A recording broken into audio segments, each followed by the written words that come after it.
শিক্ষা তো মানুষকে সিদ্ধান্ত নেওয়ার ক্ষমতা দেয়, শিক্ষা মানুষকে প্রশ্ন করতে শেখায়।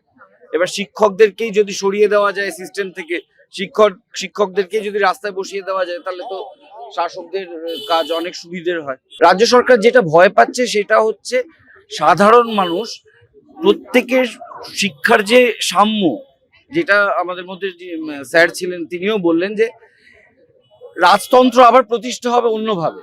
যারা বড় লোক তারাই বড় লোক থাকবে, নতুন কেউ আবার শিক্ষার আলো পাবে দরিদ্র পরিবার থেকে, সেই রাস্তাটা ওরা বন্ধ করে দেওয়ার চেষ্টা করছে, যেটা ভয়াবহ একটা সমাজের জন্য।